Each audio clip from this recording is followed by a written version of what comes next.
NorthJerseySports.com Athlete of the Week. You can nominate an athlete by tweeting at us, hashtag NJSAOTW, or emailing us at njsaotw@gmail.com.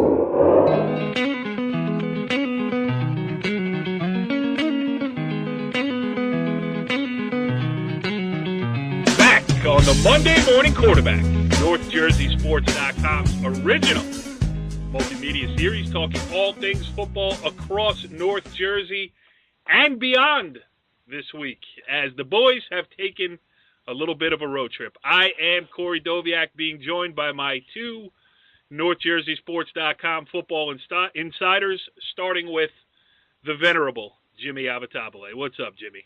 Hey, how's it going, Corey? 1 week away from playoff time, so it's coming very, very quickly. And did you like the term venerable? Absolutely. Also being joined by the head Husky in charge. He is Brian Carr, and he joins us with a heavy heart this week, coming off of the Dumont High School football forfeit this past weekend. Bri, how you getting along, pal? Oh, I'm doing good. I'm doing really good. We had a good trip. Jimmy and I had a nice trip down the Jersey Shore, so we got good news. Dumont, I couldn't get an update, just to answer your question there. I couldn't get an update yet if they're going to play this week, so, hey, we just keep carrying on, you know. But you'll just show up anyway, right? Hopefully Thanksgiving. They should have a game, hopefully. Otherwise, I'll have to go and find out. I think I'll be out in Phillipsburg or Easton there watching the game on Thanksgiving. Yeah. I texted Jimmy that, it really isn't. I texted Jimmy during the week when we were talking about the forfeit, and it's really not fair. I mean, basically what it boils down to, Jimmy, is an extra bye week for the Thanksgiving game against Tenafly, which has to play Ramapo next. Yeah, you do feel bad for Dumont, where you're down to 15 healthy players.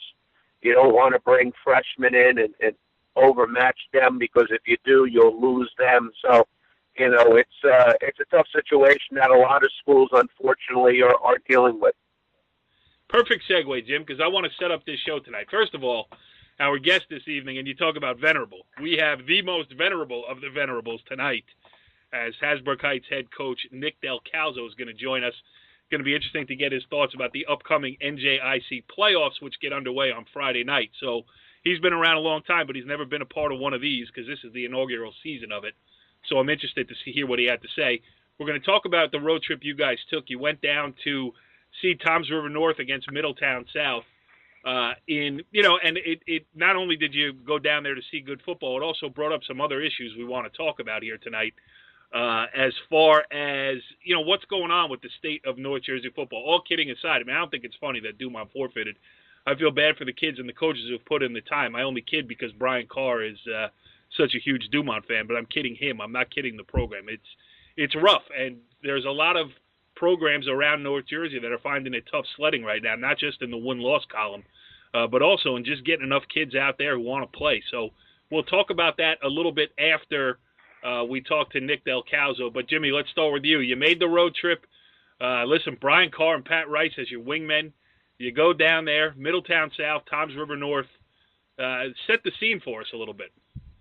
Well, first of all, you have both defending state champions coming into the game. Are both undefeated, 6-0 going into both. So right there, it's the two best teams in the Shore Conference. Obviously, Middletown South has a tremendous tradition the last 25, 30 years. And Toms River North with a senior-laden team. And the interesting part about Toms River North is they started 4 or 5 of those seniors as freshmen. They came in, they went 1-9 their first year, went 6-5, and then last year obviously won a state championship. And I'll tell you what, Corey, for a public school, it's hard to find a public school in the state of New Jersey as talented as Toms River North. Brian, what were your impressions? Well, first of all, what time did you get there for a 7 o'clock start? Oh, well, we were a little delayed in traffic, but we were at the game. What time? Like before 6 o'clock, 5:30. I mean, we got a little delayed. We had a little dinner. It was about 5:30. We were on time. We were on time. We got there at 5:30. We even stopped at Red Bank, had a nice little lunch, dinner, and we were there on time. We got all the pregame. But just to set the scene a little bit more, Jimmy gave you all the history. I think, the atmosphere of the game was really not as exciting as the game that Pat and I went out in Easton when we saw Phillipsburg Easton on the Thanksgiving weekend a few years ago. But the crowd, big crowds, both sides, they had the big, the night was a recognizing the first responders and servicemen and women. They had all the fife and drum there. They had horses on the field, with police officers. They honored the policeman from Linden who was involved with getting the terrorists who, explode those couple bombs, one in New York and one in Seaside. So, the atmosphere was, I felt good. It really felt charged up, and the crowd was into it. And then the game, like Jimmy was mentioning, once you got into the game, these kids, that kid Bryce Watts, oh, man, the quarterback, 4-year starter, can throw the ball. Mike Husini, he can throw the ball. The kid Watts had 3 TDs. It was a total of the 3 TDs was 177 yards. So you're looking at like 60 yards a TD. The quarterback can throw, the receiver can run, and he's the second guy. The other guy, Carrington, the other receiver, is the leading receiver, and he had a touchdown, and he's a stud too. So they have some players there, and the running back, Parker Day, solid running back. So they've got a really, really good team. Well, I was impressed. I think the best team I've seen, besides the public, the Catholic schools, probably the best team we've seen, this year. But good stuff. Yeah, so Toms River North got the 41-21 victory there to move to 7-0 on the season. And Brian Carr turning into a seasoned journalist right in front of our eyes here on the Monday Morning Quarterback. He stuck his microphone in there and got us an interview with Toms River North head coach Dave Oizerowitz, I believe, but they call him Coach Oz. Here he is after the Middletown South win. Well, the whole mindset was to come out attacking and play free and loose, and we actually talked to the kids about, having that Michael Jordan moment where you block everything out and it's just you in the basket, and that's really what we talked about, and I think the kids just came out executing. They took it personal a little bit, defense got disrespected all week, and we haven't been great, but we've been working hard on the practice field, and offensively, our kids wanted to get after it, and we were anxious to go against them. They're great defense, they really are. The obvious game plan for the Eagles was to stop Mike Husney first on the ground. I thought they did a pretty good job, but you didn't stop him. They didn't stop him in the air. No, you could take aspects of play away, I think, against Mike, and maybe the offense. There's just too many playmakers, and up front, we just wear on you. We lean on you, we wear on you, and eventually, you're going to start to wilt. We always say our team, it's like a boxing match. Everyone's going to be good in the first 2 quarters, first 2 rounds of the fight. Can they stay with us in the fourth quarter? And I think we were the better team in the fourth quarter. Bryce Watts put that speed to pretty good use tonight, didn't he? I think that was the greatest game of his career. He picked off a ball or 2, and he was all over the place right to the very end. He showed why he's one of the best players in the state. Well, your reward is the Civil War next week. Back in the yard to get them up for that. Thank you. Where's Craig at? He may be over there interviewing somebody.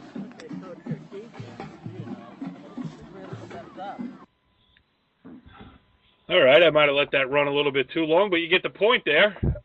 Coach Oz, Bry. Yeah, how do you feel about it? You getting out there? Did you use your NorthJerseySports.com press pass and go in there and jump into the scrum with those guys, or what? Well, there was a little at the end. I really did interview him, and I announced NorthJersey.com and asked him a couple questions. I did ask him about what does he think of South Jersey versus North Jersey. He didn't go there. He kind of said, "Hey, we worry about our next game, their big game that they play against their rival team." But he seems like a really good coach, solid program. So we got to get down there. I should have let it run a little bit longer. You had more in there? At the very end, I asked him a couple questions. We talked about his next game and his rivalry game. So it's at the very end. That's okay. Yeah. All right. Good stuff there. Jimmy, something you keeping your eyes open for? That was a special matchup, Middletown South and Toms River North. But having done it and you being such a North Jersey-centric guy, similar to myself, you going to keep your eyes open for some more of these matchups and try to get out there? Yeah, we did. About 3 weeks ago, we went to see Westfield and Union, and it's always nice to see football in different parts of the state for comparison's sake. To see how programs, as you know, most of the central and southern public schools are regional schools. compared to one-town schools, for instance, Lodi or Elmwood Park or Garfield, and just to see the subtle differences as far as the fan support, the facilities, the amount of kids in the program. So it's always to see that. Plus, you could always say to yourself, hey, how does Ridgewood compare to Toms River North? For that, it's well worth the trip. Yes, all right. Those are all issues that we will touch on a little bit later in the show. All right, gentlemen, well, let's move on here now and bring in our distinguished guest for the evening. He joins us on the Complete Performance Baseball Academy hotline. He is longtime Hasbrouck Heights head coach Nick Delcalzo. Coach, thanks for joining us here on the Monday Morning Quarterback. Thank you. It's nice to be on. Well, it's great to have you because, I brought you on as longtime head coach, and, I say it because you've seen so many changes throughout your tenure down there at Hasbrouck Heights. And this year it's a whole new ball of wax with the NJIC conference playoffs. How do you feel about it? You're involved, so I'm sure you're happy about it. But, overall, what are your impressions? Well, I think I got to commend Charlie Voorhees for coming up with this plan, because I think not only what it's done is it put some competition in for everybody, because now teams from 1 through 6 are playing, are matching up, playing against each other. So everybody's playing for something at the end, and the teams that are on the borderline of getting in the playoffs, they're also playing teams that have some quality wins and everything. So it makes it kind of exciting for everybody, for the whole league. It gives people hope, even for the people lower, because they're playing games that they can win at the end of the year. Yeah, it really has done away with, meaningless. Some teams could pack it in right now, but it seems like everybody's got something to play for, including the 4 teams at the top. It's nice to see the way it worked out this year, that every division had an undefeated champion, which sets up the matchups of you guys against Beckton and Rutherford against Pompton Lakes. That's Route 17 is going to be a buzz on Friday night, Coach. Yeah, I think it's pretty exciting, and it's an old rivalry. We go back. Beckton and Hasbrouck Heights go back a long time. They have a fine program over there.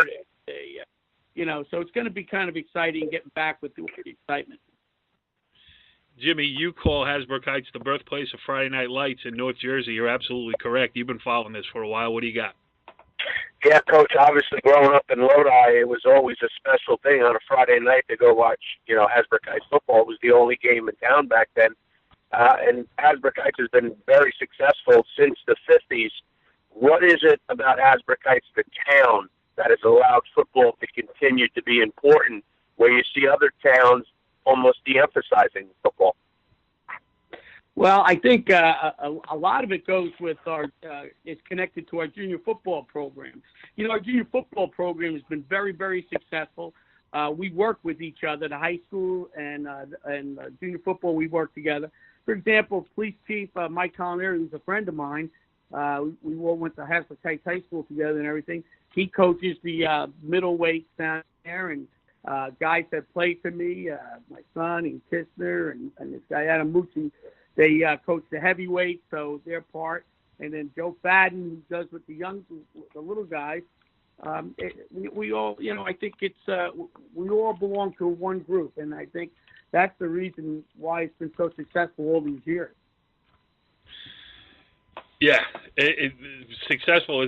Jimmy, who were we talking to last week? Was it you who gave the stat that under coach, they've had one mediocre season in a long line of? Do you remember what we were talking about? Or yeah, I think in Coach's 32 years, he's only had one sub 500 season, and at any level, that's incredible. But when you figure the Group 1 level, where you might not get consecutive classes of talented kids, I think that's a credit to you, Coach, and the town, and all your coaches and players during that 32 years. Well, I've been kind of fortunate, and I think what happens is the whole community rallies around you, And I remember when we went to Giant Stadium one year and we came back and the kids go, "How come there's nobody in town?" I go, "They're all at the game. The whole town closes of the game. I go, that's one of the things that you have. But, another thing I think my success has been for I keep my coaching staff. I have a great coaching staff. And I have, like, Rocky Middletown, my defense corner, played for me back in 86, 87. He's been with me a long time. We've got loyal guys. Frank D'Amico played for me in 98. He's my offensive line coach, defensive line coach. I got Adam Vieira. Let me tell you something. I got Adam came in from Don Bosco when coach with Greg Toll, and I call him Greg Toll's clone. His mannerisms and he football, forget about it. He'll stay up all day and night just worry about games and call me 10 times a day and things like that, as my staff does. But I was very fortunate. I think even the guys that play for me want to stay around and coach with me, and that's what makes it all fun, and that's what makes everything good about the whole situation. All that stuff is great, but we want to talk about the one sub-500 season and what happened. All right, I'll tell you what happened. I'll tell you what happened. Here's what happened. The first play in scrimmage against Cliffside Park. Cliffside Park, had a good team. Came the guy. Nobody blocked the defensive end.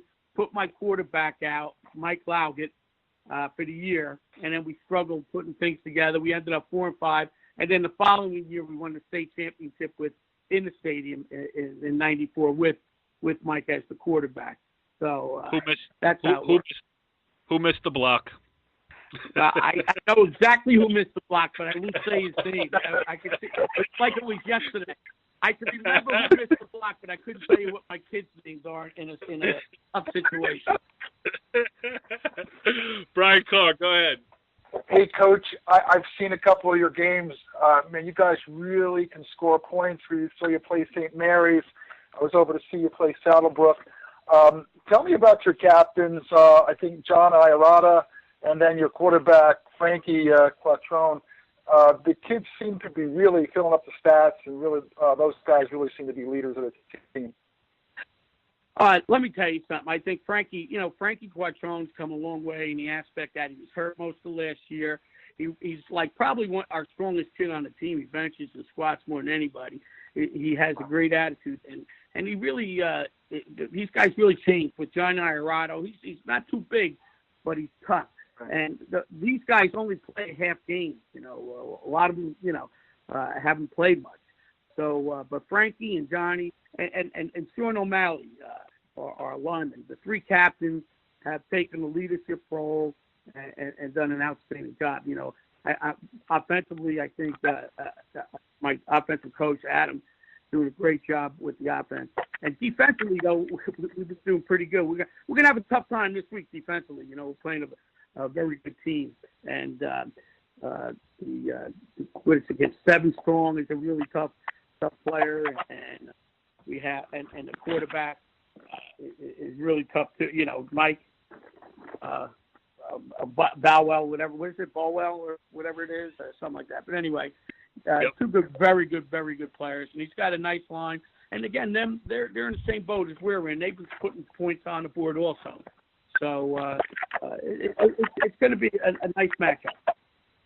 You've outscored your opponents 272 to 32 this year, Coach. I mean, that's pretty crazy when you think about it. All three of us actually were down there on opening day. We went down to watch the St. Mary's game, and we all left at halftime, and that was a compliment to you because, it's just really – and the thought that first popped into my mind when you mentioned Iarata, Jimmy, our guy here, has been talking about him all year as the quintessential Group 1 high school football player, a kid who maybe, doesn't have the size to be at a different, level of football, but at this level, that's the kind of kid you got to love to coach. Well, yeah, one good thing, he's shorter than I am, so, 5'4". So you're talking about a kid who's full of, he's really tough kid. He's all over the field. It's funny. You look at film, and wherever the ball is, this kid is, and running the ball, he runs really tough and hard. He's a wrestler also. So he's a real tough kid, and he's a pleasure. A lot of kids. Our leading rusher on our team here is a kid that just plays the second half. It's funny. Our first running backs really don't have many stats in the first half of the year yet, and we're hoping. We're looking for an exciting game this week and play the whole game, and it should be a battle. Yeah, go ahead, Jimmy. Yeah, Coach, one kid that is starting to emerge for you, we saw a little bit as a freshman last year, returning some kickoffs and punts, is Isaiah Purdy, averaging about 29 yards a catch. And it's really helping you loosen up that defense because going in, a lot of people are going to try to stop Frankie Quattrone's running game. Can you tell us a little bit about Mr. Purdy? Yeah, Josiah, he played for us as a freshman last year. He's one of the few freshmen I brought up in the 32 years. I might have brought up 4 or 5 freshmen. That's about it. And the kid handled it pretty well. Josiah is he's got great pair of hands. He's got hands that are very soft, and he's got good speed. And he can make things happen. He can make him miss. So he's a big plus for us, and we got to get you got to give him the ball in space and things like that. You got to try to do all those things. But he's been a pleasure this year. A hard-working kid. It was great to. I'm very fortunate to have a group of kids like this. Going back to the Beckton game this weekend, I saw Beckton on a Friday night against Woodridge early in the year, and the thing that really turned my head was I don't know when the last time I've seen an offensive line that big in Group 1 football. I mean, size is going to be a factor for Beckton. How do you kind of, I'm sure angles, techniques, all those things are going to come into play, but just Beckton presents a challenge just in terms of their sheer size. Well, yeah, not only that, they also play defense, and they're big bodies. So, what you got to try to neutralize them, however way you can. But you know what? I saw them play. I saw them. They're a big play team. They score quick. They're solid. Like you said, their offensive line. They're probably the biggest offensive line that I've seen in Group 1 in a long time. They're really big, and so they're going to be a tough team to deal with when it comes to them trying to them moving the ball on us or passing the ball because the quarterback is very good. All right, I could do this all night, but Brian, you got one more for the coach?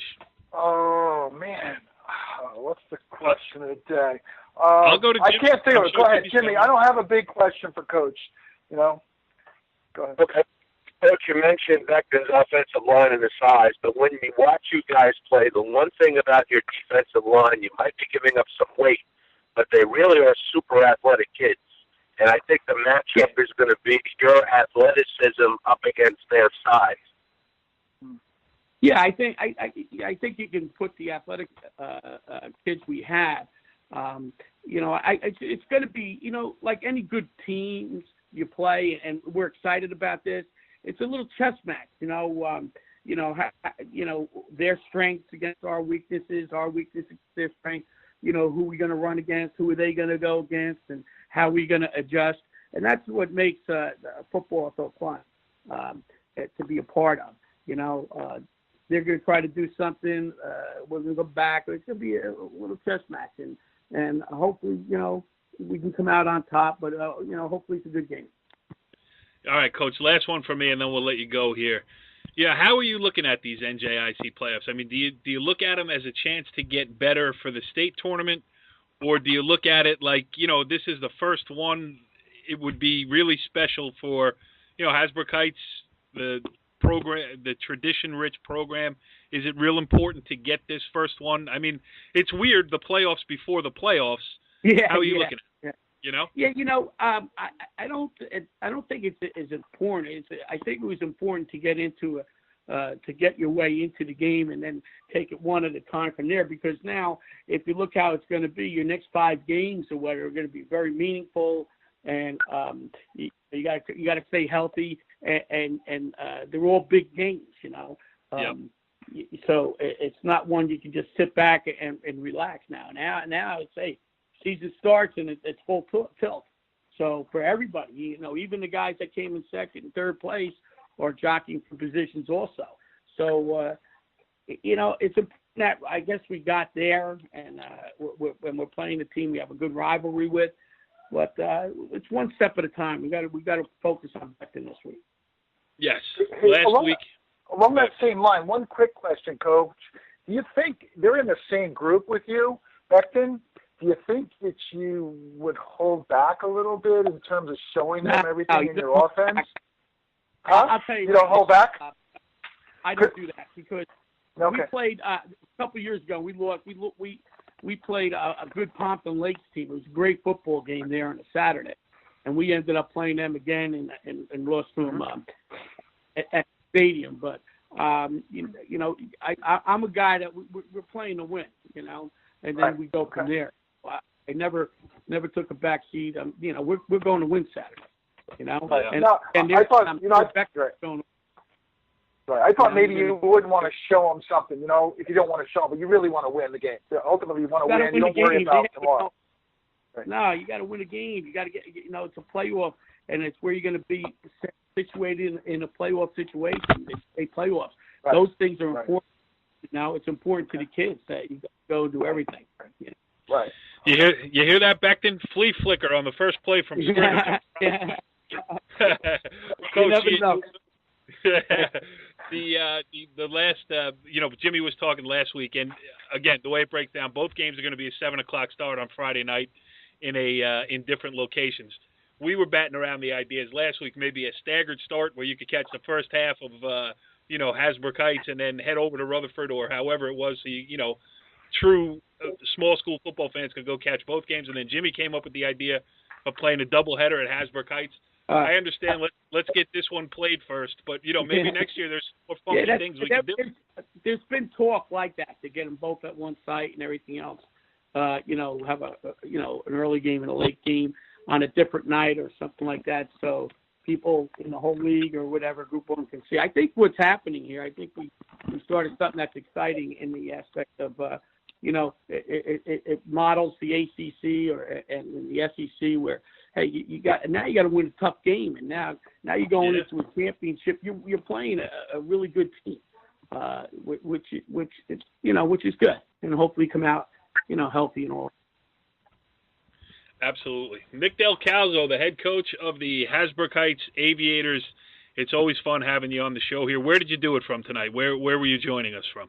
No, hey. I have a shed that where I have all my good times. I smoke my cigars, watch the games. In fact, that's where when Greg Toll won his 300th win, we shared it that Sunday afternoon in my shed, and we all had a good time. That's what it's all about. Coach, you're the best. Watching the football game tonight.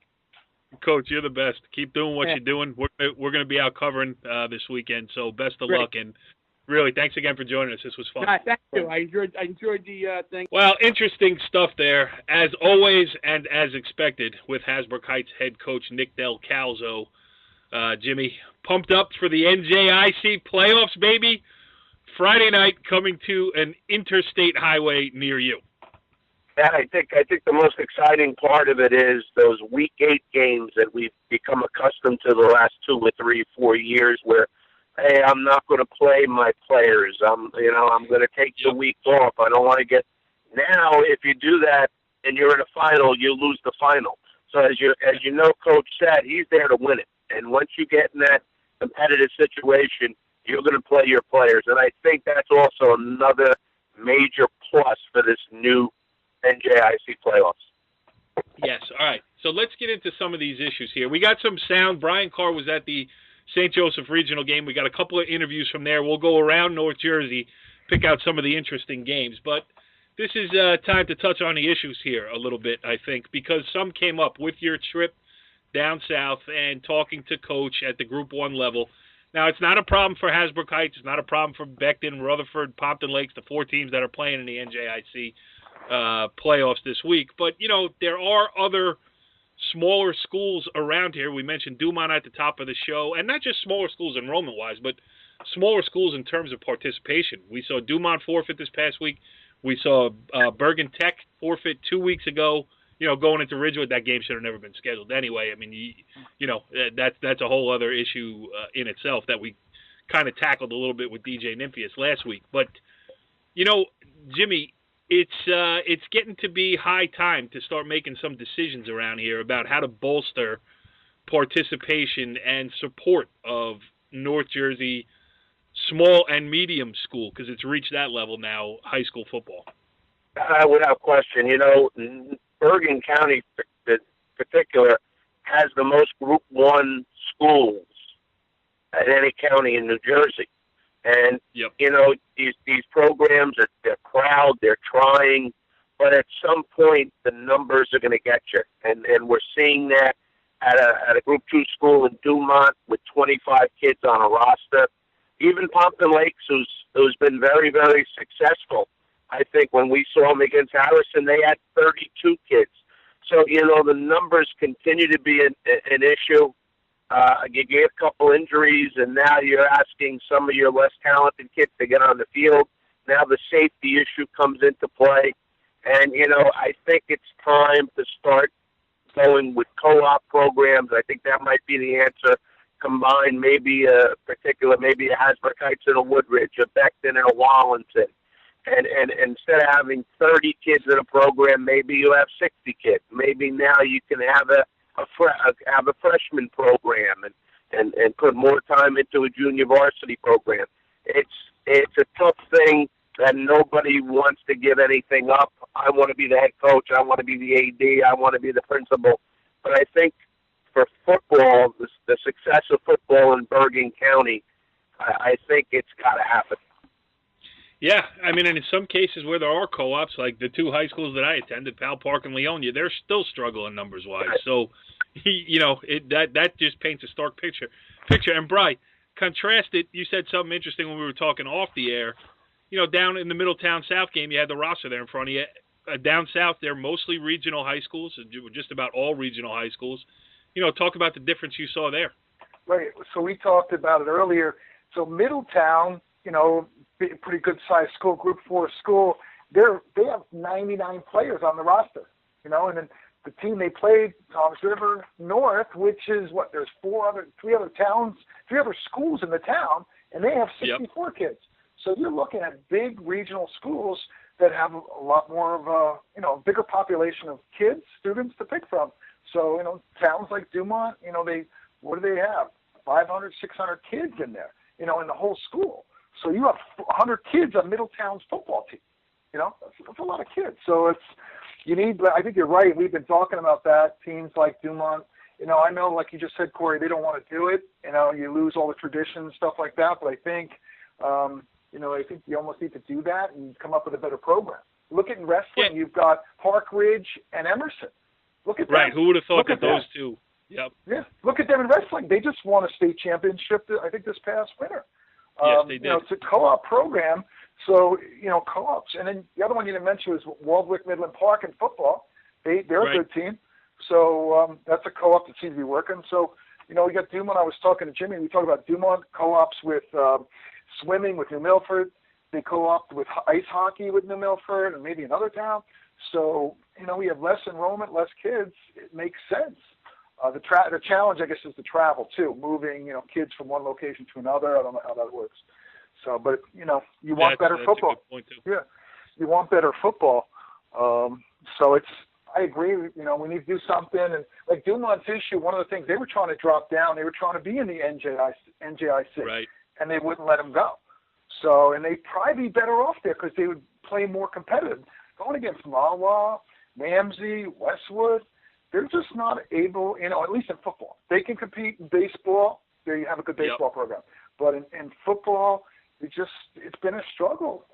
And recently, you see they have 25, 30 kids, and then you get hurt with 7 kids hurt, and all of a sudden now you only have 15 kids. And I agree. I don't want to get kids hurt. You don't want to get anybody hurt. I want them, hey, the other thing that hurts them too, think about it. I mean, Dumont doesn't have that many kids, and then you get a few kids leaving. And our favorite Husky from Dumont, at St. Joe's, I told you, I don't know if I said it before, he would have been playing at Dumont as a freshman. Ryan Bottom, Nick Neese told me when he was a freshman, when Nick Neese was still here in Dumont, I talked to him at the field one day. He said that Ryan Botto, as a freshman, would have been playing for Dumont, starting at Dumont. And he was up at Montvale, and now he's on the field this year for the first year as a senior. So he worked his way up and got on there. But that's tough. You know, the team would be better if he was here. But you know what? I'm happy for Ryan. He's at Joe's. Look how good they're doing. So great for Ryan to be up there. But yep. You know, Dumont can't afford to lose kids. You know, and there's kids. There was a kid went up to Joe's a couple of years ago when they won the state championship. I can't remember his name, an Irish boy. But he got an interception, I think, for a touchdown one of the games, and he was a key factor for them on their state championship a couple of years ago. So it's you know, it's hard when they lose those kind of kids, you know, because you don't have anything. Jimmy, let me put this the other side of the coin here. So while the smaller schools are struggling with enrollment and everything else, the one side of player safety that we're not talking about, and this just popped into my mind, I didn't even bring this up before the show to talk about it here, but I'm curious to get your thoughts on it. You know, I'm looking at the schedules played already and also what's in front of the non-public big boys, as we call them here. You know, when we had Nunzio Campanella on last year, we made he made a great point, you know, it's best on best every week. Now the great athletes have all gone to, you know, have been sucked into this vacuum that is this non-public Group 4 and some of it in the Group 3. They're all playing every week against each other, and rightfully so. You know, the public shouldn't be forced to play them and all that stuff. Those issues we've talked about, they seem to have been working themselves out. Now it's only if you want to. But I don't know if it's the best thing in the world to be playing best on best every week. I mean, you know, you talk about player safety, it's a collision sport, and these are thoroughbreds banging into each other week in, week out. Hey, you know, you see it in the NFL. You see the amount of injuries in the NFL with the size of the bodies and the speed that, you know, it's a collision sport. Let's not forget that. And, you know, a big problem, Corey, is the fact of the amount of time that's put in the summer practicing. You know, that last Sunday or last Saturday of softball, baseball, lacrosse, boom, then next day on Monday, they're practicing 3, 4, 5 nights a week in the summer with pads, most of these public parochial schools. So, you know, they are actually doing more than the pros do, than the college kids are allowed to do, and it's going to continue, Corey, until someone is willing to stand up and say, hey, I don't care what anybody else is doing. We're not going to go this route. And, you know, everybody is afraid of falling behind. It's so competitive. But, you know, going to the point, not only is it a physical grind, it's a mental grind. To keep a 15, 16, and a 17-year-old kid focused and motivated and at the top of their game for 3 months or 4 months. That's why we're seeing the parity we're seeing in non-public football. You know, Don Bosco loses to Paramus Catholic. Paramus Catholic loses to Bergen. Joe's beats Bergen. You know, Don Bosco beats St. Joe's. St. Peter's beats Bergen. You know, so week in and week out, everybody is saying, well, the football's not as good. No, it's parity. You know, there are a lot of good players out there. You might not have the super team like you had with the Don Bosco in 2009 or 11 when they won national championship, but you have the talent is so spread apart. You can even throw DePaul into the mix. DePaul, who you know is under 500, is a very talented team too. So you know, I understand the public school sentiment that hey, it's apples and oranges. But I think by putting the parochials out on their own, where every game is on TV, where every game is a big crowd, if you're that 7th or 8th grade parent or player that has a high opinion of himself, it's almost an invitation to go play in that league. I don't know how you could say it any better than that, Jimmy. And when we're talking about, you know, it's, again, I don't want to get on my soapbox. It's high school sports. And, you know, like, and I understand you want to, I have a daughter who's a senior in high school. We're looking at colleges. I'm anticipating that bill coming in, and it's scary. So the idea of a college scholarship being dangled out there.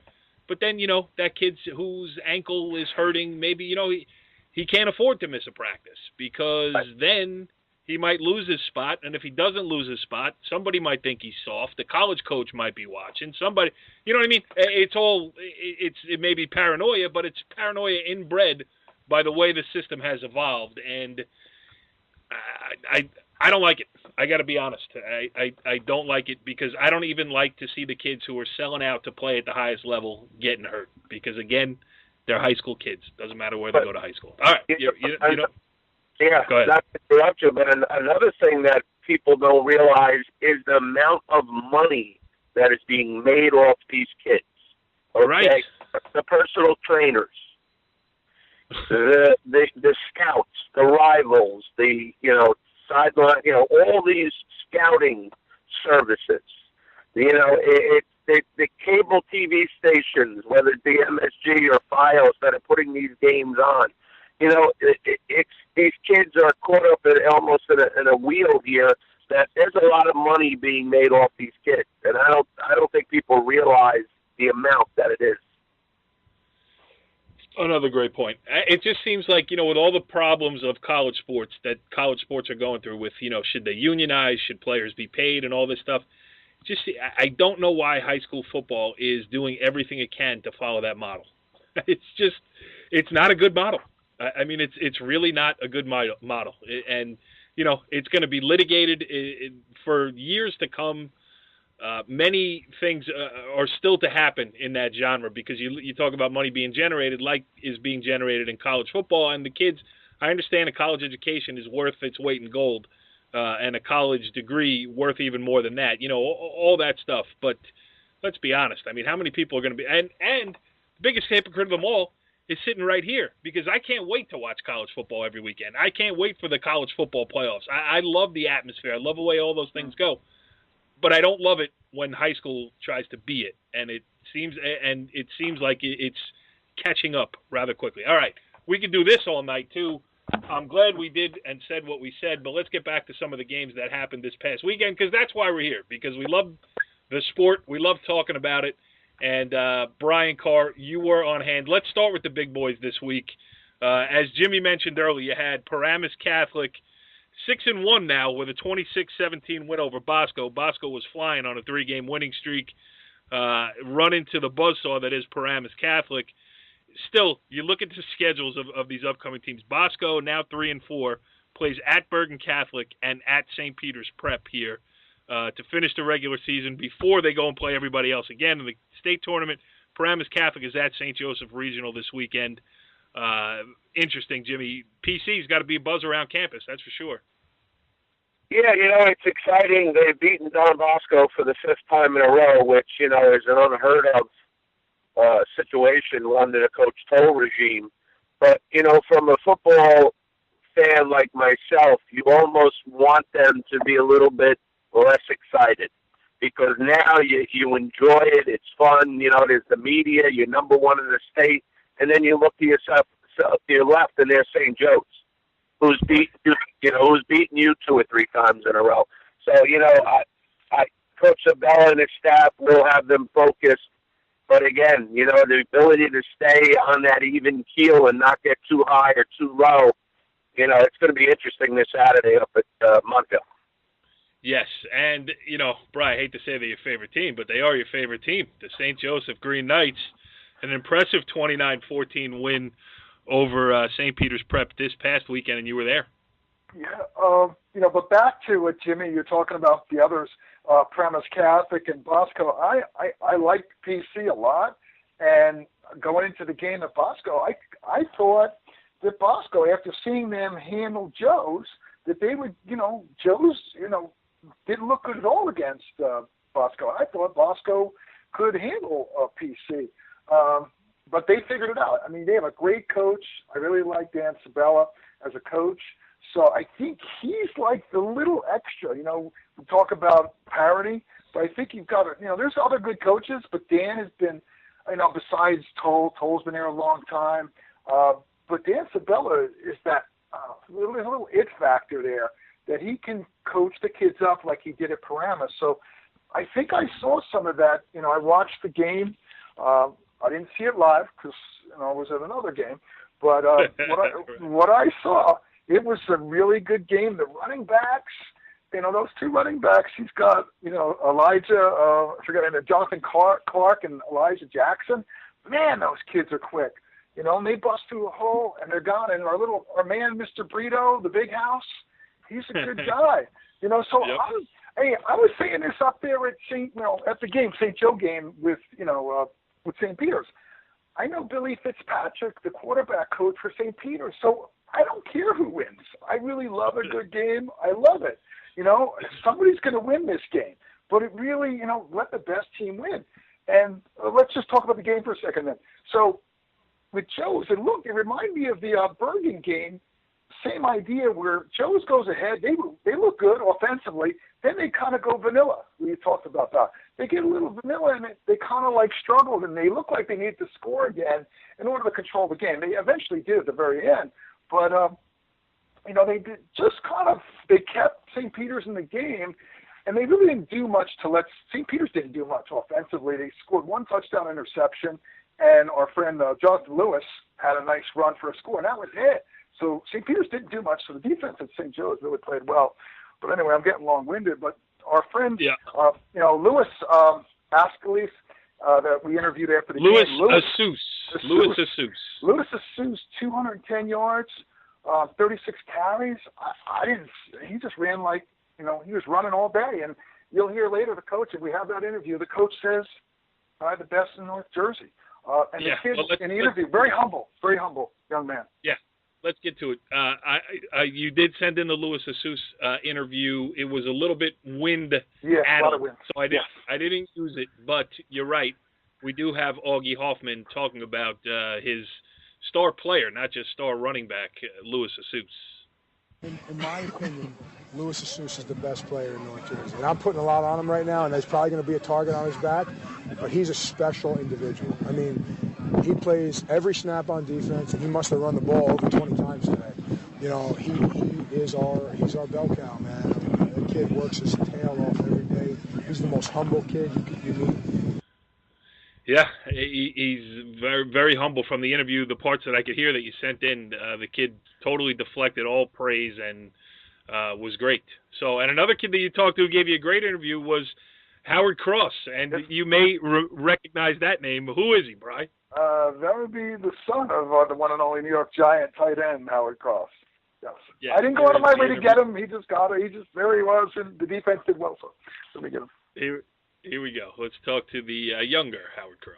Brian Carr here, North Jersey Sports. I'm here with Howard Cross up at Montvale after a big St. Joe win over St. Peter's Prep, 29-14. How do you think the team did today? I think we played to our fullest, actually. We performed good, we practiced well, and we executed very well. So the team played very well. You only gave up 7 points defensively. Yes, sir. Defense did real well. So how'd you feel, you guys did as a team? What'd you do to keep them from scoring more than 7 points? We just executed more than them. Our defense, I think they got 2 first downs only. So we practiced well, we played well. You practice well, you play well. That's certainly a time-honored formula that works. St. Joe's will play Paramus Catholic in Montvale this week. Then they finish their regular season on the road at DePaul. St. Peter's Prep playing the public school, the Jersey City Public Lincoln, who has stepped up to the challenge, and then they close at home against Don Bosco Prep. So still work to do for everybody in the big boy conference over there. Bergen Catholic with a 14-7 win over Pope John.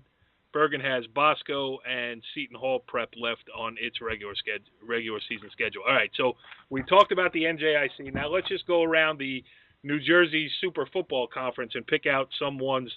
I'll start with one that stood out to me. And I got to be honest, I didn't go out on Friday night. The weather was terrible. My pictures are awful in fog. And watching on Twitter, my fears were confirmed. I know what it's like on the hill there in Franklin Lakes behind Ramapo High School. But there was a good one played. Ramapo 42, Riverdale 33. Riverdale came into the game with a 4-game win streak. We had DJ Nymphius on the show last week. Ramapo had come in winning 4 straight as well after a 2-game losing streak to start the season. And Jimmy, Ramapo right back on the beam with the 42-32 win. All of a sudden, they're 5-2 and looking pretty strong in North 1 Group 3. Yeah, we mentioned that 0-2 start, and we talked about a new quarterback, new skill players, and it took them a couple of weeks to get their continuity. And I'll tell you right now, have you seen a better public school offense? Maybe except for Ridgewood, who's scoring a lot of points against not as competitive a team as Ramapo played the other night. But, Ramapo, Coach Gibbs, that's why he's a tremendous coach. They didn't throw the baby out with the bathwater after they were 0-2. They just went back to work. They put it together. They have confidence in what they do as a program, and they went out there in a very, very competitive, high-scoring game and beat Coach Nymphus's Riverdale Hawks. Yep, and I was talking to somebody at Ramapo yesterday. I was up there covering the boys' soccer tournament, and they were saying that you can't tell during the week of preparation. You can't tell if Ramapo's coming off a win or coming off a loss or a state championship or a scrimmage loss. Drew Gibbs keeps it the same week in, week out. Never any panic. And you can tell that the kids get the message because they have rebounded very well. All right, let's look at a couple of other ones here. One that pops off the page to me, and it's not, it's a late push for the playoffs, and I don't know if they're going to make it. But Pascack Valley, starting with last week's win over Demarest, after an 0-5 start under first-year head coach Len Cusimano, got win number 2 in a row, 26-0 over Richfield Park. Richfield Park's now dropped 3 in a row, but Pascack Valley, Bry, seems to have figured it out a little bit. And again, same circumstance as Jimmy was just talking about. Ramapo knew everything at Pascack Hills, and 5 games into the season, they figured it out, and now they're doing some business. Yeah, your last week's play of the week, Matt Urea That's right. had a couple more touchdowns. And, the team, they're coming back to their old history of being a good program. They just got to get it together there under the new coach. So they're looking good, Richfield Park, is kind of getting beat up now. May not have played the toughest schedule. So, and Pascack Valley has played a tough schedule, so they're used to playing big games, and looks like they're on a roll. I don't know if they're going to make the playoffs a little far out, but it's going to be a challenge. And not many PowerPoints to pick up. They'll close their regular season that count for the playoffs against Cliffside. And Richfield Park is done as far as PowerPoints are concerned. Jimmy, I always go to you because I know they're near and dear to your heart. The Westwood Cardinals, 10-9 over Ramsey. 1950 called. They want their football back. You know what? Every time these two teams play, no matter what the records are, if both are good, one is good, yet both are not good, it always seems to come down to the end. And, Ramsey, had a couple of very, very tough losses, a 1-point loss to a two-time defending champ, Verona, Group 1, and had a 9-0 lead the other night, and Westwood was able to fight back, take a field goal with about 6 minutes left, and then play good defense. And, there are some games that if you're the winner, you say, hey, we didn't play well, but we found the way. That's Westwood. That's huge for Westwood. They're now 5-2 after starting the season 1-2. They're on a 4-game winning streak. They will play a very, very potentially scary Dwight Morrow team, who is certainly very talented at the skill positions. The summer circuit, the 7-on-7 circuit, they were very competitive in a lot of their tournaments. And, that's Dwight Morrow has a shot to make the playoffs if they can knock off Westwood. So, obviously Westwood has to go there and set the tone early. If not, if you leave them in the game, they're going to find a way to beat you. You mentioned Dwight Morrow, and they got to 3-4 this past week with a 42-34 win over Demarest. Demarest, who got off to the 4-1 start, tough loss against Pascack Valley 2 weeks ago. Another tough one against Dwight Morrow, and all of a sudden, Demarest is scrambling for its playoff life in North 1 Group 3, and Dwight Morrow is injecting itself right in the conversation. That is the school district at which my wife has been an educator for the past 22-plus years. So they're almost like the home team, and I am rooting for the Maroon Raiders to get there for sure. Let's talk about Wayne Hills. Moved to 6-1 on the season with a 31-6 win over an improved Passaic Valley team, which fell to 4-3. Both of those teams are in North 1 Group 4. But the biggest thing about that game is that it's the last one that Wayne Hills had to play, Bri, before it got to at Wayne Valley on Friday night in the Battle of Wayne on Valley Road. I think Wayne Hills is on a roll. I don't think Wayne Valley is going to be able to stop them. I think they're playing very well. The quarterback, the stud quarterback, Brendan DeVera, he's continuing every game. I think every game he's had stats. Touchdowns, running, passing. So, looks like Wayne Valley is not up to that level as Wayne Hills. So, looks like Wayne Hills will probably end up being the head of that group, and so that's what I expect. Wayne Hills. Jimmy, do you agree with that? Brian Carr making predictions right here on the Monday Morning Quarterback. Yeah, well, certainly Wayne Hills has some very good skilled players. There's no question about it. When I was growing up, Corey, when you were growing up, Wayne Valley owned Wayne. They were the power in Wayne. Obviously, Coach Olson's program the last 25 years has changed things dramatically. And, for Coach Cutlaws, this would be a signature win. If you watch the Ohio State, Penn State win, Coach Franklin needed that signature win at Penn State. Well, I think Coach Roger Cutlaws and the Indians are looking for that signature win to take that, take part of Wayne back. Obviously, very, very talented quarterback, very talented offense. The key to them is how are they going to respond. They did not play exceptionally well against West Milford. They wound up, that game was tied up in the fourth quarter, and wound up pulling that out. And we all saw Irvington, put a lot of points up on them. So they have to have a very good defensive week of practice, and if they hope to beat Wayne Hills. All right. Yes, it should be interesting on Friday night. And again, you can throw the old cliche of throw the records out the window. It's Wayne Hills, Wayne Valley. So, and since Wayne Valley has righted the ship the last couple of years, it certainly, it used to be no contest in the Chris Olson era and everything else. Now it's going to be a contest. I wouldn't be surprised if Wayne Valley won that game at all, just because, it's a rivalry game. Last one for me that pops out, and then you guys can mop up anything I missed if you can think of it.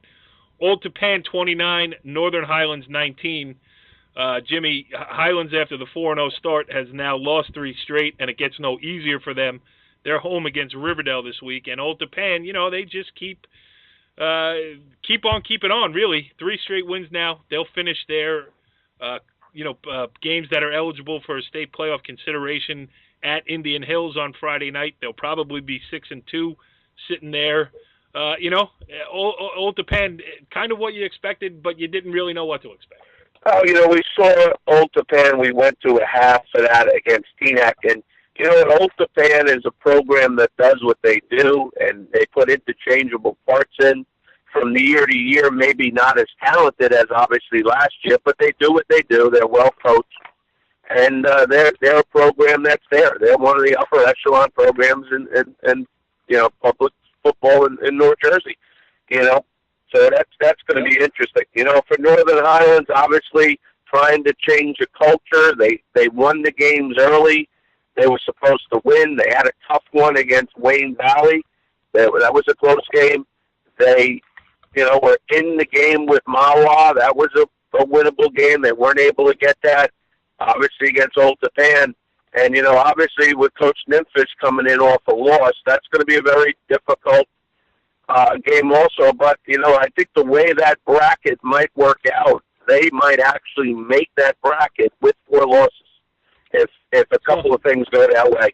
All right, we'll see how it goes. Mawa moved up 6-1 on the season after a 21-17 win. Mawa will finish up with Ramsey. Lakeland has Lenape Valley. And, Jimmy, I didn't want to let this one slip by. Tenafly, 26. Sussex Tech, 8. It's a 2-game winning streak for the Fighting Tigers. We said it. We said it last week. In Bull Durham, if you win that second in a row, that's a winning streak.